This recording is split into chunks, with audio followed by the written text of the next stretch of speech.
performance art with a long history. Ancient Greeks recorded men dressing in women's clothing. And in 1600s England, women were banned from acting, so men played their roles. And sometimes women snuck on stage by dressing in men's clothing, as depicted by Gwyneth Paltrow in the movie Shakespeare in Love.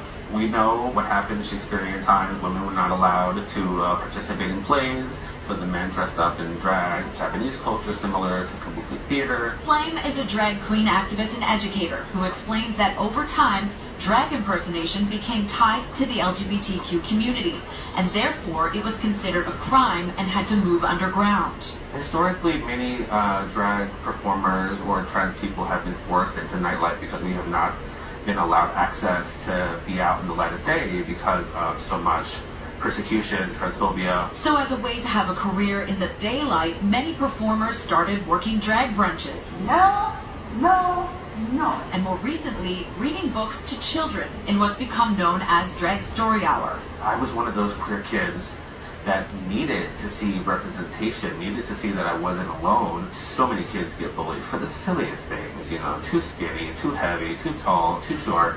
And this book teaches kids that it's okay to be yourself no matter what you are. Look how happy he is. Performers say there are many misconceptions about Drag Story Hour, but their goal is simply to encourage kids to be comfortable in their own skin. My daytime character feels more like a clown, dressing up as your favorite made-up character.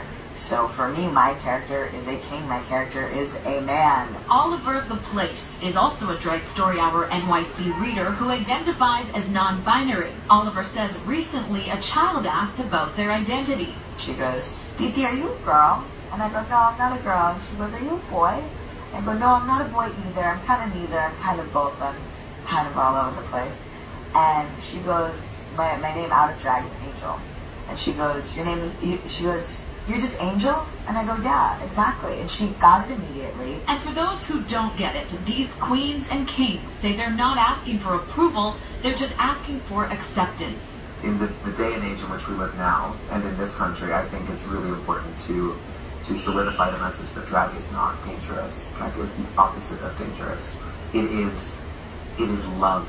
Through all the multifaceted layers, the makeup, the hair, the outfits, Rosé says she's discovered herself. And now she's setting off for a world tour with RuPaul's Drag Race, all dressed up with everywhere to go. Jackson Heights really